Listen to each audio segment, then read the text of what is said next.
Good evening. Matthew 28 verse 10 in the Passion Translation says, "Throw off all your fears and go and tell the disciples that I will see them in Galilee." And that was Jesus' encounter with Peter and John. We read that Peter and John were told that Jesus was alive. They disbelieved. They made a beeline for the tomb. The two of them ended up having a race into the tomb. The Bible tells us that John got in there first, and when he got in, he seen the empty tomb. And their excitement, they were making it back to the other disciples. They encountered the angel. They were making it back to the other disciples, and then it says that they seen Jesus and they grasped onto Jesus. And in one of the translations it said, Jesus said to them, "You're hanging on for dear life, but don't be afraid." But I love in the Passion Translation, which says, "Throw off all fear."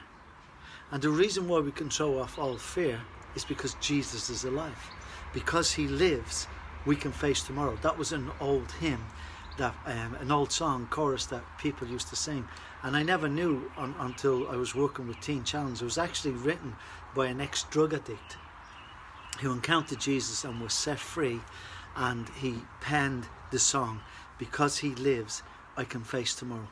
But I love that term, throw off all fears. The problem with fear is it just keeps on getting worse, and fear paralyzes us. And many people are fearful of this coronavirus, and what happens is they get paralyzed. They don't know what to do.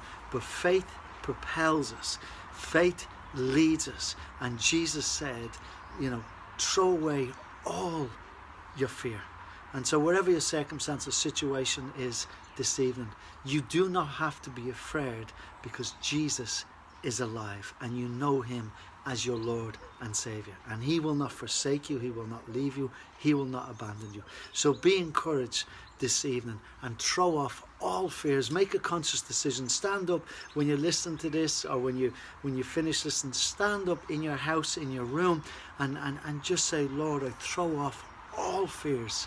I throw off everything that's not of you, and I embrace Jesus in all his fullness, because he is risen from the dead. Jesus is alive and he's with me now, and I embrace him, because I am more than a conqueror in Christ Jesus, and I can overcome everything through Christ who strengthens me." So throw off all fears and embrace Jesus.